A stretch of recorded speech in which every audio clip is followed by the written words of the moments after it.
بے حد نقصان بھی حماس اور غزہ کی فلسطینی آبادی کا ہو رہا ہے، لیکن جب حماس نے اسرائیل پر حملہ کیا تو اسے بخوبی علم ہوگا کہ حملے کی کیا قیمت چکانا پڑے گی۔ اب جب کہ اتنی وحشیانہ اسرائیلی بمباری غزہ کی پٹی پر ہو رہی ہے، اس صورتحال میں بھی حماس اسرائیل پر راکٹوں سے حملے کر رہا ہے، اور کچھ ہو نہ ہو دلیری کی مثال تو حماس نے قائم کر دی ہے، اور یہ مثال اور بھی نمایاں نظر آتی ہے جب مسلم ممالک کی مجموعی حالت دیکھی جائے۔ غزہ ایک چھوٹے سے زمینی ٹکڑے کا نام ہے، ضلع چکوال سے چھوٹا ہے، گو آبادی تقریباً 22 لاکھ افراد پر مشتمل ہے۔ حماس کے تربیت یافتہ جنگجوؤں کی تعداد زیادہ سے زیادہ 5-6 ہزار ہوگی۔ اسرائیلی فوج کی تعداد لگ بھگ 6 لاکھ ہے، اور ساز و سامان کو سامنے رکھا جائے تو اسرائیل اور حماس کا کوئی مقابلہ ہی نہیں بنتا۔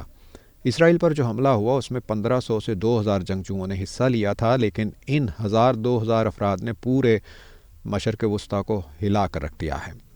امریکی صدر جو بائیڈن بھی اسرائیل کا دورہ کر رہے ہیں۔ Secretary of state Antony Blinken پہلے ہی علاقے میں موجود ہیں، لیکن یوں محسوس ہوتا ہے کہ ان کی موجودگی ناکافی سمجھی گئی ہے، اسی لیے امریکی صدر کا دورہ رکھا گیا ہے۔ امریکہ کی طرف سے یہ تھوڑی سی بیوقوفی نظر آتی ہے، کیونکہ جہاں تک اسرائیل کو امداد دینے کی بات ہے وہ تو امریکہ پہلے ہی کر رہا ہے۔ امریکی صدر مزید گارنٹیاں کیا دے سکتے ہیں؟ مشرق وسطیٰ میں پہلے بھی جنگیں ہوئی ہیں، لیکن کسی امریکی صدر نے یہ ضروری نہیں سمجھا کہ دوران جنگ وہاں جانے کی زحمت کرے۔ 1956 میں جب برطانیہ، فرانس اور اسرائیل نے نہر سوئس پر حملہ کیا تھا تو امریکی صدر آئزن ہاور نے امریکہ بیٹھ کر جنگ بندی کرائی تھی، اور تینوں حملہ آور قوتوں کو مجبور کیا تھا کہ نہر سوئس سے اپنی فوجیں واپس کریں۔ 1973 کی عرب اسرائیل جنگ کے دوران صدر رچرڈ نکسن نے اسرائیل کی بھرپور مدد کی تھی، لیکن کوئی دورہ وغیرہ نہیں کیا تھا۔ پھر مشرق وسطیٰ کے جو دورے کیے گئے وہ ہنری کسنجر نے کیے تھے۔ خود وہاں جا کر صدر جو بائیڈن غلطی کر رہے ہیں، کچھ نہ کر سکے اور غزہ کے باشندوں کا قتل عام بند نہ ہو سکا تو تہمت ان کی ذات اور امریکہ پر پڑے گی۔ بڑا ڈر تو امریکہ کو کچھ اور بھی لگا ہوا ہے کہ غزہ میں بمباری کے شعلے کہیں پھیل نہ جائیں۔ امریکی کھلے عام کہہ رہے ہیں کہ حزب اللہ اسرائیل کے شمالی بارڈر پر محاذ کھول سکتا ہے، مقبوضہ مغربی کنارے میں ہنگامے ہو سکتے ہیں۔ ایران واضح طور پر کہہ رہا ہے کہ غزہ پر اسرائیلی بربریت ختم نہ ہوئی تو ایران کچھ کرنے پر مجبور ہو جائے گا۔ ہمارے باقی جو برادر ممالک ہیں وہ کیا کر رہے ہیں؟ امریکہ کے لاڈلے بنے رہے ہیں، لیکن وہ دیکھ نہیں رہے کہ کیا ظلم وہاں پر برپا کیا جا رہا ہے۔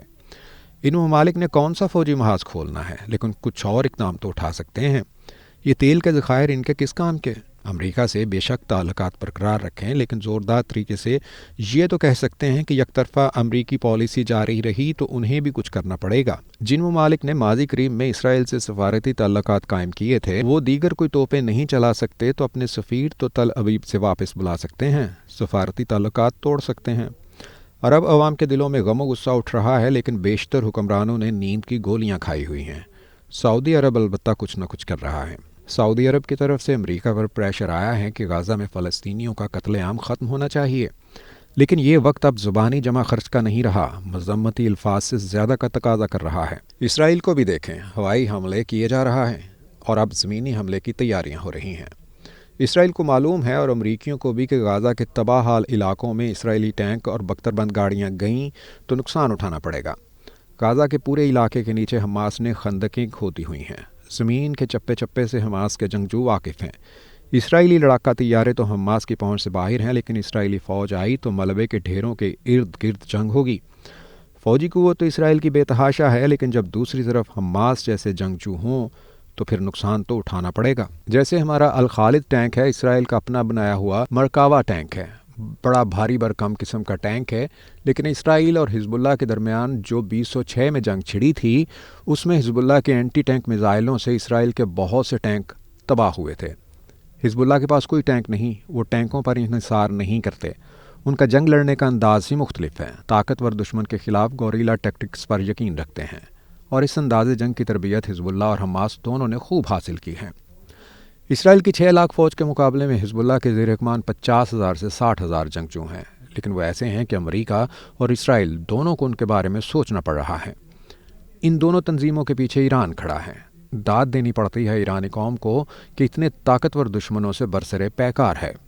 عالم اسلام کے بیشتر ممالک تو مصلحت پسندی کا شکار ہو چکے ہیں، لیکن ایران کی قیادت میں جو مزاحمتی محاذ بنا ہوا ہے اور جس محاذ میں حزب اللہ اور حماس شامل ہیں اس کے بارے میں امریکہ اور اسرائیل کو دھڑکا لگا ہوا ہے۔ طاقت کا توازن پھر بھی اسرائیل کے حق میں ہے، لیکن جب دوسری طرف اتنی زیادہ استقامت ہو تو توازن بگڑنے کا ڈر تو رہتا ہے۔